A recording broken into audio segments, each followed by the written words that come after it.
जय हिंद सभी को। आज की कक्षा में हम लोग पढ़ेंगे करबक पाठ के क्वेश्चन आंसर को।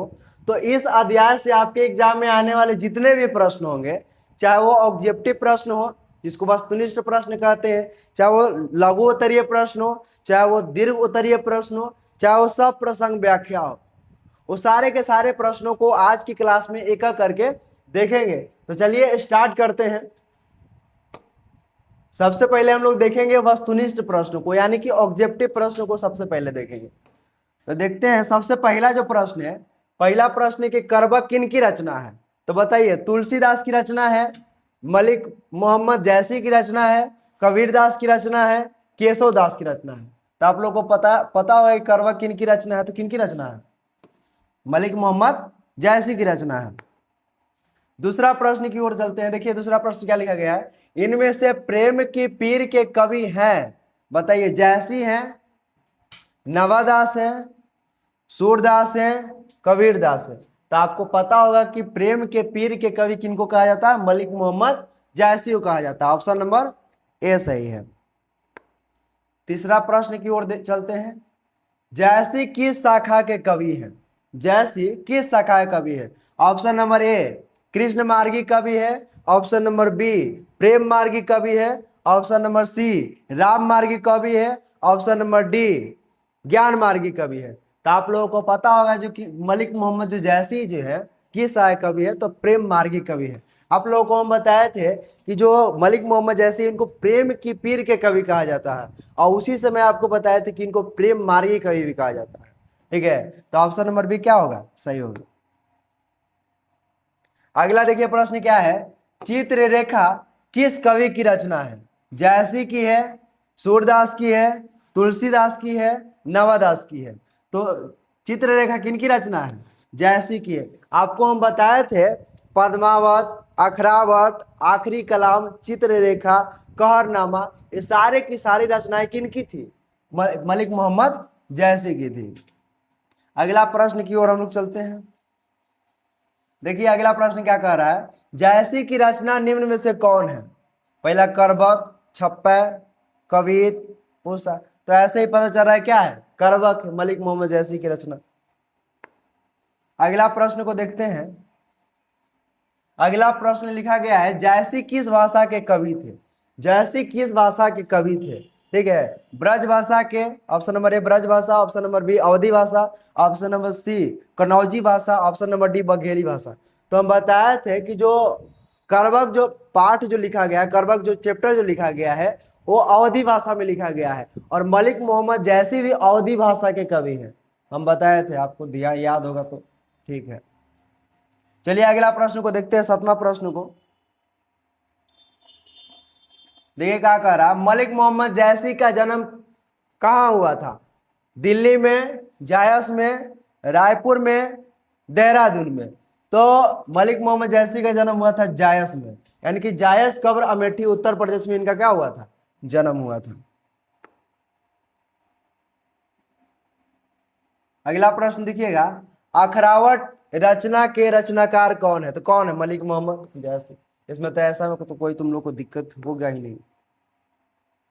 अगला प्रश्न को देखते हैं, पद्मावती कहाँ की राजकुमारी थी? पद्मावती कहाँ की राजकुमारी थी? चित्तौड़ की थी, दिल्ली की थी, सिन्हल द्वीप की थी, या मालदीव की थी? बताओ। तुम लोग को हम कवि परिचय में बताए थे पूरा क्या होते हैं कि पद्मावत महाकाव्य की पूरी कहानी को एक पिक्चर के माध्यम से समझाए थे। उसमें हम बताए थे कि ये किनकी पुत्री थी और कहाँ की ये थी। तो ये सिन्हल द्वीप की थी राजकुमारी जो थी पद्मावती, वो सिन्हल द्वीप की क्या थी? पुत्री थी, यानी कि राजकुमारी थी। अगला प्रश्न को देखते हैं। अगला क्या है, जायस के काव्य का मुख्य रस कौन सा है? जायस के जो काव्य लिखे हैं करबक, उसका मूल रस, मूल जो रस है वो कौन सा है? ऑप्शन नंबर ए श्रृंगार रस है, ऑप्शन नंबर बी भक्ति रस है, ऑप्शन नंबर सी वात्सल्य रस है, ऑप्शन नंबर डी करुणा रस है। तो ये जो है करबक जो है वो किस रस में लिखा गया है? तो श्रृंगार रस में लिखा गया, ऑप्शन नंबर ए। किस रस में लिखा गया है? श्रृंगार रस में लिखा गया है। ठीक है, इसको याद रखिएगा। अगला प्रश्न की तरफ देखते हैं। देखिए क्या लिखा गया, कवि मलिक मोहम्मद जैसी की वृत्ति क्या थी। वृत्ति मतलब उनका क्या क्या किए हैं जिंदगी में। देखो, तो आरंभ में जायस में किसानी, आरंभ में जायस में रहकर किसानी, बाद में शेष जीवन फकीरी में, साधु फकीर के साथ जीवन, यानी कि ये सब काम किए हैं जी, उपर्युक्त सभी। Option number D. आप लोग को वृत्ति याद होगा, सब बताए थे तुम लोगों को।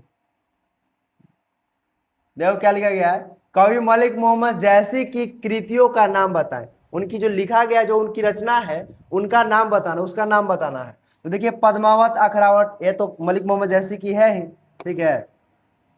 आखिरी कलाम और चित्र रेखा ये भी है, ठीक है ना। कहरनामा और क्या मसला, ये भी है। उपर्युक्त सभी, ऑप्शन नंबर डी। उपर्युक्त क्या होगा, सभी होगा, ठीक है ना। उपर्युक्त क्या होगा, सभी होगा। अगला प्रश्न की तरफ देखते हैं हम लोग।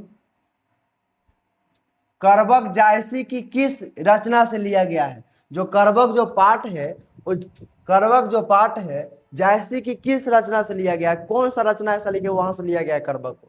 ऑप्शन नंबर ए आखिरी कलाम, option number B Chitrarekha, option number C मसला, ऑप्शन नंबर डी पद्मावत। तो पद्मावत से लिया गया है। पद्मावत से क्या हुआ है, करबक चैप्टर को लिया गया है। आप लोगों को याद होगा ये सारी चीजें। देखिए अगला प्रश्न की तरफ देखते हैं। देखिए, पद्मावत किस भाषा में लिखा गया। तो पद्मावत किस भाषा में लिखा गया है, अवधी भाषा में लिखा गया है। अवधी देखिए ऐसे लिख दिया है, हालांकि ये भी सही है, लिखा है इस तरह से। ऑप्शन नंबर ए, ठीक है। ब्रज भाषा में नहीं लिखा है, पुरानी हिंदी में नहीं लिखा है, इनमें से कोई नहीं, ये नहीं, अवधी भाषा में लिखा गया है। अगला प्रश्न को देखते हैं। जैसी के काव्य का मुख्य रस है, तो पढ़ लिए क्या है, श्रृंगार रस है। अगला प्रश्न को देखिए, मलिक मोहम्मद जैसी के पिता का क्या नाम था। मलिक मोहम्मद जैसी के पिता का क्या नाम था, ठीक है ना। मलिक शेख ममरेज, मलिक ममरेज शेख, शेख मलिक ममरेज, राजे मलिक ममरेज, नहीं, मलिक शेख ममरेज था। क्या नाम था, मलिक शेख ममरेज था। मलिक शेख ममरेज था मलिक मोहम्मद जैसी के पिताजी का नाम। अगला प्रश्न को देखते हैं। देखिए क्या लिखा गया है, कवि मलिक मोहम्मद जैसी का जन्म कब हुआ था। अनुमानतः 1490 में, अनुमानतः 1491 में, अनुमानतः 1492 में, अनुमानतः 1493 में। तो अनुमानतः 1492 में मलिक मोहम्मद जैसी का क्या हुआ था, जन्म हुआ था। आगे देखते हैं। देखिए, जैसी किस शाखा के कवि हैं। ज्ञान मार्गी, प्रेम मार्गी, राम मार्गी, कृष्ण मार्गी। तो प्रेम मार्गी के कवि थे, आप लोगों को पता होगा। देखिए अगला प्रश्न है, कवि मलिक मोहम्मद जैसी के गुरु का क्या नाम था। कवि मलिक मोहम्मद जैसी के गुरु का क्या नाम था, ठीक है ना। ऑप्शन नंबर ए है Sheikh Alam, option number A B है शेख मुहिदी और Syed Ashraf, option number C है Sheikh Mamrez, option number D इनमें से कोई नहीं। तो शेख मुहिदी और सैयद अशरफ, दो को इनके गुरु थे, शेख मुहिदी और सैयद अशरफ। ये इनके गुरु का क्या है, नाम है। मलिक मोहम्मद जैसी है गुरु का नाम, शेख मुहिदी और सैयद अशरफ नाम था। देखिए क्या लिखा गया, आखिरी कलाम के रचयिता कौन है। आखिरी कलाम के रचयिता कौन है जी। जयशंकर प्रसाद है, निराला है, जायसी है, कबीर दास है। तो कौन है, जायसी है, ठीक है ना। यही हमारा क्या है, जो महत्वपूर्ण जो प्रश्न है, जो आपके एग्जाम में आ सकते हैं, वस्तुनिष्ठ प्रश्न, वो सारे के सारे प्रश्न आपको हम क्या करते हैं, बता दिए। इससे ज्यादा कुछ नहीं आएगा। और जो कुछ आएगा थोड़ा बहुत, वो हम लेखक परिचय तुम लोग पढ़ लेना, जो पद्मावत कहानी होता है उसी से आता है, उसको तुम पढ़ लेना, उससे कुछ नहीं आएगा। इससे ज्यादा कुछ नहीं आएगा। चलिए अब हम लोग देखेंगे लघु उत्तरीय प्रश्न को। जो आपके एग्जाम में जो 2 नंबर के आने वाले जो प्रश्न होता है लघु उत्तरीय प्रश्न, लघु उत्तरीय प्रश्न को क्या करेंगे, देखेंगे यहाँ पे, ठीक है। तो चलिए पहला प्रश्न की तरफ चलते हैं हम लोग। पहला प्रश्न क्या कह रहा है कि कवि ने अपनी एक आंख की तुलना दर्पण से क्यों की है। कवि ने अपनी एक आंख की तुलना दर्पण से क्यों की है।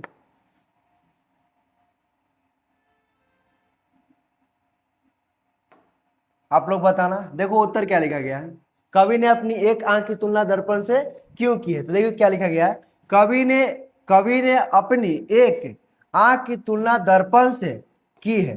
कवि ने अपनी एक आंख की तुलना दर्पण से की है क्योंकि दर्पण व्यक्ति के वास्तविक रूपों को दिखाता है। जो व्यक्ति जैसा रहता है उसका प्रतिबिंब दर्पण में वैसा ही बनता है। देखो, क्योंकि दर्पण जो होता है व्यक्ति की क्या होता है, वास्तविक रूपों को दिखाता है। यानी कि तुम काले हो तो काले दिख जाओगे, अगर तुम्हारे में अगर दाना निकला रहेगा तो दाना दिखा देगा। यानी कि तुम जैसे रहोगे दर्पण उसी तरह के क्या होता है, दिखाता है। तो क्या होता है, पर जो दर्पण जो होता है व्यक्ति के वास्तविक रूपों को दिखाता है। जो व्यक्ति जैसा रहता है उसका प्रतिबिंब दर्पण में वैसा ही बनता है। इसी प्रकार कवि कहते हैं कि मेरा एक आंख दर्पण के समान है। मैं इसमें दुनिया की वास्तविकता को देखता हूं। मेरा एक आंख जो है ना वो दर्पण के समान है, मैं इसमें दुनिया की वास्तविकता को देखता हूं। जिस प्रकार से दर्पण के सामने जाइएगा तो आपको जैसा रहेंगे वैसा दिखा देगा, उसी तरह से कभी कहते हैं कि हमारा एक आंख दर्पण के समान है। दुनिया जैसी है उसी वैसे ही हम क्या करते हैं, देखते हैं। अगर कोई इंसान मतलब खराब है तो उसको मतलब बुरा है तो उसको बुरा ही बोलेंगे, जो इंसान अच्छा है उसको अच्छा ही, मतलब उसमें मतलब उनका आंख जो है ना दर्पण के समान है। कहीं भेदभाव क्या करते हैं, नहीं करते हैं। तो समझ में आया, कवि ने अपनी एक आंख की तुलना दर्पण से क्यों की है? तो कवि ने अपनी एक आंख की तुलना दर्पण से की है क्योंकि दर्पण व्यक्ति के वास्तविक रूपों को दिखाता है। जो व्यक्ति जैसा रहता है उसका प्रतिबिंब दर्पण में वैसा ही बनता है। इसी प्रकार कवि कहते हैं कि मेरा एक आंख दर्पण के समान है, मैं इसमें दुनिया की वास्तविकता को देखता हूं। इस तरह से क्या कीजिएगा, लिख दीजिएगा उत्तर। अगला देखिए, दूसरा प्रश्न क्या है?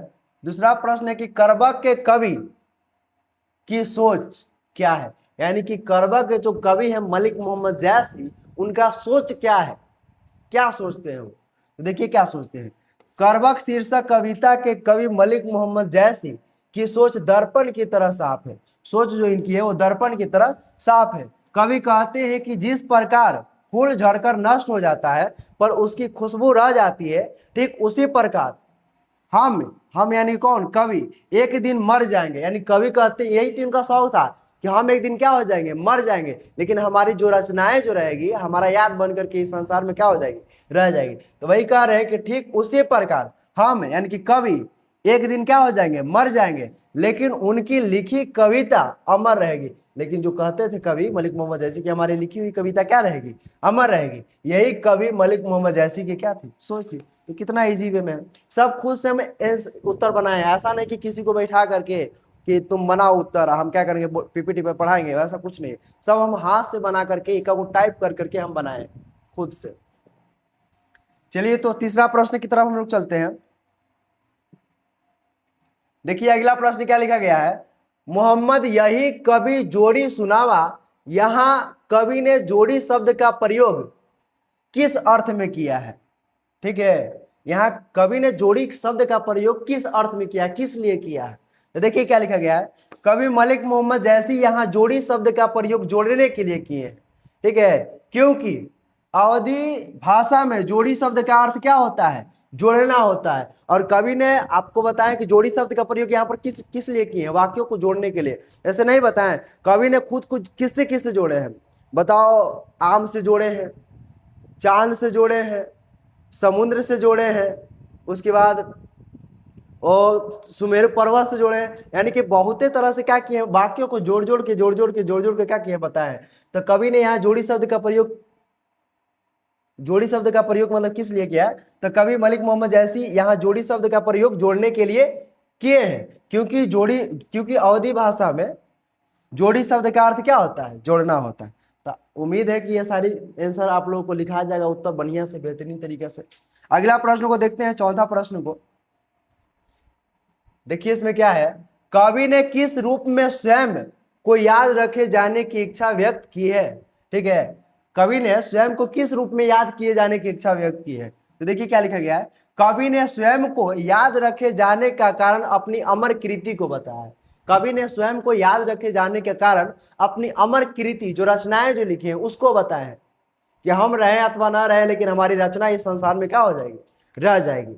कवि इच्छा व्यक्त करते हुए कहते हैं कि जिस प्रकार फूल के मुरझा जाने के बाद भी उसकी सुगंध रह जाती है, ठीक उसी प्रकार मेरे मरने के बाद भी मैं काव्य के रूप में संसार में क्या रहूंगा, जीवित रहूंगा। यही कवि मलिक मोहम्मद जैसी की सोच भी थी और यही इनकी क्या थी, इच्छा भी थी कि अगर हम मर जाएंगे तो हमारी रचना इस संसार में हम हमारी याद क्या होगी, दिलाते रहेगी। ठीक है ना। अगला प्रश्न को देखते हैं। देखिए क्या है, रक्त के लेय का क्या अर्थ है। रक्त के लेय, रक्त के लेय, रक्त मतलब होता है खून, जिसको बोलते हैं तुम लोग ब्लड, ब्लड खून, खून। लेय, लेय का मतलब होता है गोंद, लेय का मतलब क्या होता है, गोंद, यानी कि खून के गोंद, इसीलिए उसको बोला गया है रक्त के क्या लेय। ठीक है ना। देखो क्या लिखा गया है, रक्त के लेय का अर्थ खून का गोंद, अर्थात कवि इस कविता को लिखने में सारी ऊर्जा लगा दी है और इन वाक्यों को गहरे भाव से जोड़ने का प्रयास किए हैं। देखो क्या होते हैं, कवि ने क्या हुआ, कहते हैं कि करवक पाठ को लिखने में आप क्या हुए, खून के गोंद से इसको लिखे हैं, यानी कि कवि इतना मेहनत किए इसको लिखने में, यानी कि पूरी ऊर्जा अपनी क्या किए हैं, लगा दिए हैं, इसीलिए इसको प्रयोग किए हैं, इसको लिखे हैं कि हम इसको खून के गोंद से लिखे, यानी कि बहुत ज्यादा परिश्रम करके इसको क्या हुए, लिखे हैं। तो उम्मीद है कि ये लिखा जाएगा आपसे। अगला प्रश्न की तरफ देखते हैं। देखिए अब 2 नंबर वाला आपका जितना प्रश्न था इस अध्याय से आने वाला वो सारे के सारा खत्म हो गया है। अब हम देखेंगे दीर्घ उत्तरीय प्रश्न को, ठीक है, जो आपके एग्जाम में 5 नंबर के आता है। देखिए पहला प्रश्न क्या है कि पहले करवक में कलंक, कांच और कंचन से क्या तात्पर्य है। पहले करवक जो पढ़े, करवक 2 गो है, प्रथम करवक, द्वितीय करवक। तो पहले करवक में आप कलंक, कांच और कंचन से क्या तात्पर्य है, क्या ये मतलब कि कांच से, कलंक से, कांच से और कंचन से कवि क्या बताना चाहते हैं, क्या कहना चाहते हैं। ठीक है, तो देखिए पहले तो लिखेंगे हम कि करवक शीर्षक कविता के रचनाकार मलिक मोहम्मद जैसी हैं। इन्हें प्रेम के पीर कवि भी कहा जाता है। इतना लिखेंगे। इसके बाद क्या करेंगे, अगला पैराग्राफ, पैराग्राफ चेंज करेंगे, ठीक है ना, पैराग्राफ बदल करके क्या करेंगे, नीचे लिखेंगे क्या, उनके पहले करवक में कलंक का अर्थ कोयला, कलंक का अर्थ यहां पर कोयला बताया गया था, ठीक है ना। कांच का अर्थ कच्चा सोना बताया गया था, ठीक है ना। कंचन का अर्थ होता है तपा हुआ शुद्ध सोना, और कांचन का अर्थ होता है तपा हुआ जो शुद्ध सोना होता है, उसको बोला गया था। कवि इस शब्द के माध्यम से यह कहना चाहते हैं कि जिस प्रकार कच्चा सोना कोयले की ताप में, जिस प्रकार जो कच्चा सोना जो होता है वो कोयले की ताप में तप कर शुद्ध रूप ग्रहण करता है, ठीक उसी प्रकार व्यक्ति भी संघर्ष के आग में तप कर महान बनता है। ठीक उसी प्रकार कवि कह रहे हैं कि जिस प्रकार कच्चा जो सोना होता है वो कोयले के ताप में तप करके क्या होता है, पक्का सोना बनता है, ठीक है ना, शुद्ध सोना बनता है। ठीक उसी प्रकार जो व्यक्ति भी जो होता है वो क्या होता है कि संघर्ष के आग में तप कर महान बनता है। जो व्यक्ति संघर्ष से भागता है वह कभी महान नहीं बनता, जो व्यक्ति संघर्ष से भागता है वो कभी व्यक्ति क्या होगा, महान नहीं बनेगा। तो यानी कि पहले करवक में क्या होते हैं, कलंक, कांच और कंचन से कवि का यही तात्पर्य था। इस तरह से करके क्या करेंगे, लिख देंगे, बस जितना है उतना ही लिखना है, ठीक है ना। इस तरह से लिखोगे तो 5 नंबर तुम्हारा कोई नहीं रोकेगा, एक भी काट भी नहीं सकता है, जितना बेहतरीन, इतना बेहतरीन अगर आंसर लिखोगे तो। अगला प्रश्न देखो क्या लिखा गया है। अगला दूसरा है दीर्घ में ही कि पहले करवक में व्यंजित जैसी के आत्मविश्वास का परिचय अपने शब्दों में दे। यानी कि पहले करवक में व्यंजित, व्यंजित मतलब कह सकते हो बताया गया है, व्यक्त किया गया, ठीक है ना। जैसी के आत्मविश्वास, इनका जो व्यक्त किया गया पहले करवक में, जैसी का जो व्यक्त किया बताया गया आत्मविश्वास का परिचय अपने शब्दों में दे। यानी कि अपना आत्मविश्वास के लिए, अपनी आत्मविश्वास के लिए ये कौन कौन सी बातें बोले हैं। क्योंकि देखो ये क्या होते हैं, एक कवि कहते हैं कि हम अपनी बाएं आंख और बाएं कान से क्या रहते हैं, वंचित रहते हैं, पूरा शकल इनका चेचक के कारण पूरा क्या होता है, रूपहीन होता है, लेकिन इनका आत्मविश्वास कहां से आता है। तो आत्मविश्वास सभी चीजों से तुलना करके बताते हैं, कहते हैं कि चांद में भी क्या है, दाग है, लेकिन वो भी क्या होता है, वो भी क्या होता है, पूरे संसार को क्या होता है, प्रकाशित करता है, ठीक है ना। मतलब आम में भी देखो, जो मीठा आम होता है उसमें क्या होता है, डाब लगा होता है, लाही लगा होता है, हाँ? फिर वो क्या होता है, लाही लगा रहता है तो क्या होता है, स्वादिष्ट होता है। देखो सुमेरु पर्वत के देखो, उसको त्रिशूल से विनाश कर दिया गया है, लेकिन उसमें एक गुण भी दे दिया गया कि जैसे सूर्य के पहले किरण पड़ेगा वो सोने की पर्वत बन करके क्या होगा, चमकेगा। यानी कि कवि को ये सारी चीजों से क्या होता है, आत्मविश्वास मिलता है। देखो क्या लिखा गया, पहले तो लिखेंगे कि करवक शीर्षक कविता के रचनाकार मलिक मोहम्मद जैसी हैं। इन्हें प्रेम के पीर कवि भी कहा जाता है। इस तरह से पहले लिखेंगे, उसके बाद पैराग्राफ चेंज करेंगे, उसके बाद लिखेंगे पहले करबक में कवि जैसी का आत्मविश्वास स्पष्ट रूप से दिखाई देता है। वे शारीरिक कमियों जैसे एक आंख से ना देख पाने को कमजोरी नहीं मानते, एक आंख से नहीं देख पाने को कमजोरी नहीं मानते। इसके बावजूद उन्हें अपनी प्रतिभा, उनकी जो प्रतिभा है, ज्ञान और काव्य रचना पर पूरा विश्वास है। वे मानते हैं कि व्यक्ति का मूल्य उसके बाहरी रूपों से नहीं, कवि मलिक मोहम्मद जैसी मानते हैं कि व्यक्ति का जो मूल्य जो होता है वो उसकी बाहरी रूपों से, दिखावा से नहीं होता, बाहरी रूपों से नहीं, बल्कि उसके गुणों और कार्यों से होता है। बल्कि व्यक्ति का जो होता है असली जो रूप होता है, असली जो मूल होता है, उसके आंतरिक क्या होता है, गुण है, और क्या होता है, कार्यों से होता है। ठीक है ना। इस प्रकार पहले करबक में जैसी का आत्मविश्वास, आत्मसम्मान और अपनी योग्यता पर दृढ़ विश्वास व्यक्त होता है। इस तरह से करके क्या करेंगे, लिख देंगे। आपका कोई नंबर कटने वाला नहीं है, एक थोड़ा सा भी नहीं काट देगा। अगर इस तरह से आप पैराग्राफ चेंज करके इस तरह से बेहतरीन तरीके से लिखते हैं तो आपका नंबर कटने वाला नहीं है। अगला प्रश्न को देखते हैं।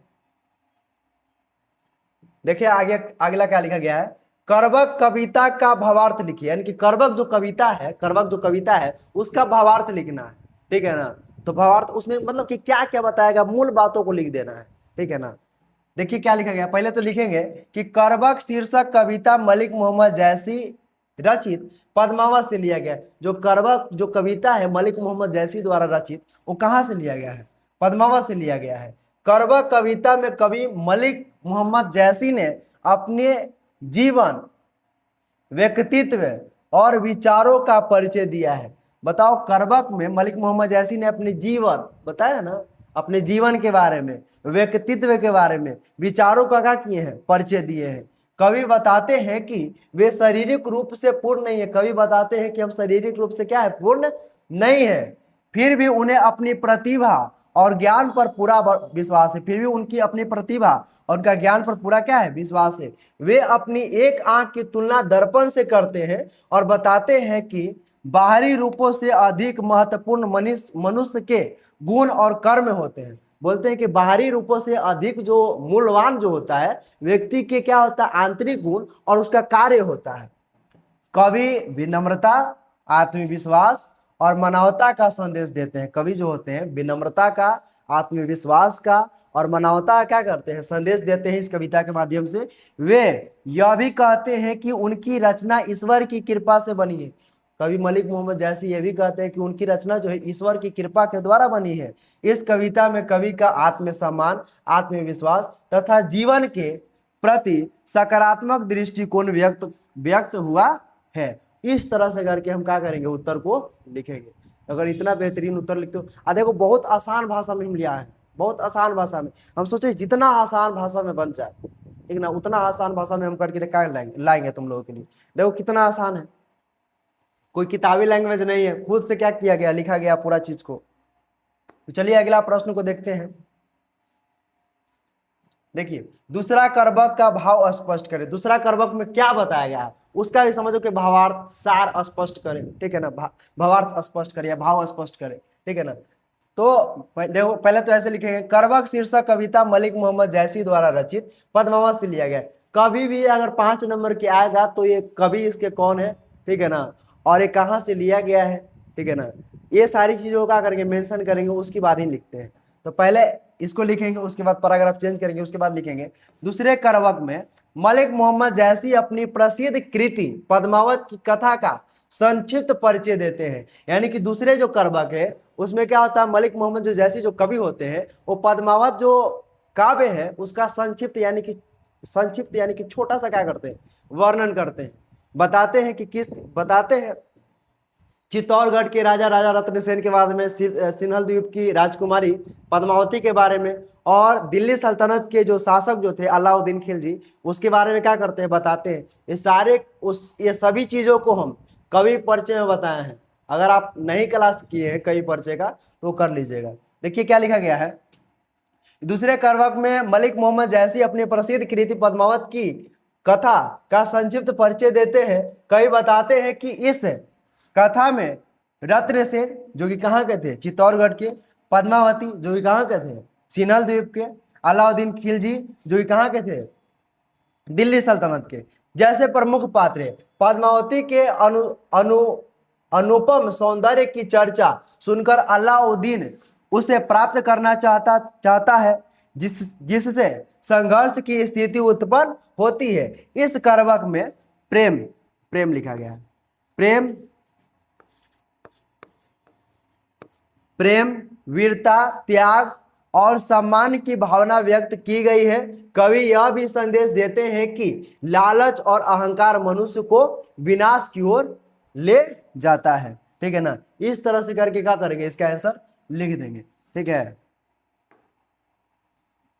चलिए आगे देखते हैं। अब आपका जितना भी दीर्घ उत्तरीय जो प्रश्न था, जो 5 नंबर के आने वाले प्रश्न है, वो सारे के सारे प्रश्न खत्म हो गए हैं। अब सप्रसंग व्याख्या आता है, तो सप्रसंग व्याख्या एक ही है, उसको देख लेते हैं। उसको व्याख्या करने के लिए आता है लाइनों को,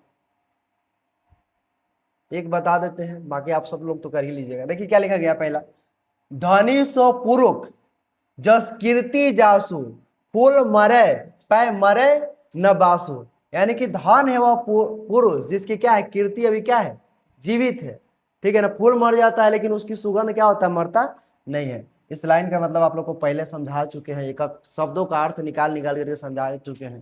ठीक है ना, देखो क्या लिखा गया है, इसको कैसे लिखेंगे कि अब प्रस्तुत पंक्ति अगर ऐसा लिख करके आएगा, इसका अर्थ स्पष्ट करने के लिए आएगा। ठीक है ना, या सप्रसंग व्याख्या करने के लिए आएगा, तो कैसे लिखेंगे, प्रस्तुत पंक्ति मलिक मोहम्मद जैसी द्वारा रचित करबक शीर्षक कविता से लिया गया है, जो पद्मावत के अंतिम छंद, जो कि पद्मावत के अंतिम छंद, दूसरा करबक पद्मावत के अंतिम छंद से ही लिया गया था। ठीक है ना, जो पद्मावत के अंतिम छंद उपसंहार खंड से संकलित है, इसको नहीं लिखिएगा तो यूं चलेगा। ठीक है ना, अंतिम छंद से संकलित है। इस कविता के माध्यम से कवि का कहना है कि वह मनुष्य धन्य यानी कि महान है, जिसकी कीर्ति और यश संसार में फैला हुआ है, जिसकी कीर्ति और यश संसार में क्या हुआ है, फैला हुआ है। जैसे बात कर लिया जाए महात्मा गांधी की, आज महात्मा गांधी नहीं है, लेकिन उनकी कीर्ति और यश आज भी संसार में जीवित है। आज भी क्या करते हैं, महात्मा गांधी को हम मानते हैं। जैसे बी आर अम्बेडकर हो गए, आज बी आर अम्बेडकर जीवित नहीं है, लेकिन आज देखो तो जितने भी भारत के लोग सभी लोग क्या होते हैं, महात्मा गांधी बी आर अम्बेडकर को क्या करते हैं, मानते हैं। तो वही बोला गया है कि वह मनुष्य धन यानी कि महान है, जिसकी कीर्ति और यश इस संसार में क्या है, फैली हुई है, जीवित है। जैसे फूल भले ही मुरझाकर नष्ट हो जाता है, लेकिन उसकी सुगंध बनी रहती है। फूल मुरझा क्या होता है, सूख करके क्या होता है, मुरझा करके क्या होता है, नष्ट हो जाता है, लेकिन उस सुगंध उसकी क्या रहती है, बची हुई रहती है। उसी प्रकार महान व्यक्ति मृत्यु के बाद भी अपने अच्छे कार्यों और यश के कारण लोगों के हृदय में क्या रहता है, जीवित रहता है। इस तरह से कर करके इसकी क्या करेंगे, व्याख्या करेंगे। आपका 5 नंबर क्या हो जाएगा, मिल जाएगा। बस यही लाइन देता है और बोलता है कि इसका सप्रसंग व्याख्या कीजिए। ठीक है ना, और इसको अगर कर दोगे तो 5 नंबर मिल जाएगा। इसमें कुछ है जी, एकदम इजी है, कुछ नहीं है। चलिए आगे देखते हैं, बस इतना ही था। ठीक है ना, हम उम्मीद करते हैं कि आपको सारे के सारे प्रश्न को समझ में आया होगा, और इस क्लास को करने के बाद आपको किसी भी तरह का कहीं कोई क्लास करने की आवश्यकता नहीं है। ठीक है ना, इनफ है आपके लिए, इससे ज्यादा कुछ नहीं आएगा आपके एग्जाम में। ठीक है, और आपको ये सारी चीजें लिखने भी आ गया होगा कि सप्रसंग व्याख्या कैसे लिखाता है। अगर कोई भी लाइन अगर दे दिया जाए यहाँ पर, तो कैसे लिखेगा, प्रस्तुत पंक्ति मलिक मोहम्मद जैसी द्वारा रचित करबक शीर्षक कविता से लिया गया है। ठीक है ना, करबक कविता से लिया गया, बस इतना तक लिखिएगा। उसके बाद उसका जो अर्थ रहेगा ना, उसी को बस लिख दीजिएगा यहाँ पे। ठीक है ना, अर्थ, संपूर्ण अर्थ में एक गो शब्द का हम अर्थ बताए हुए हैं। अगर क्लास नहीं की हो तो वो वाला कर लेना, पूरा लिखा जाएगा अगर। ठीक है, तो कोई भी यहाँ लाइन आएगा तो उसे यहाँ से लेकर के यहाँ तक लिखिएगा, फिर उसका जो अर्थ रहेगा, जो आपको मतलब उसका अर्थ समझ में आएगा, उसके बाद यहाँ नीचे क्या कर दिएगा, लिख दीजिएगा। आपका नंबर नहीं कटेगा। और जिस तरह से हम पूरा संपूर्ण अर्थ को बताए हैं, वो एक बार कर लीजिएगा क्लास, आपका एक भी प्रश्न नहीं छूटेगा। अब बाकी ज्यादा कुछ आता भी नहीं है, इतना ही आएगा, इतना इनफ है आपके लिए। ठीक है ना, जितना हम अभी आज के क्लास में हम लोग पढ़े, इससे ज्यादा प्रश्न नहीं आएगा आपके एग्जाम में। ठीक है, तो चलिए आज के लिए इतना ही।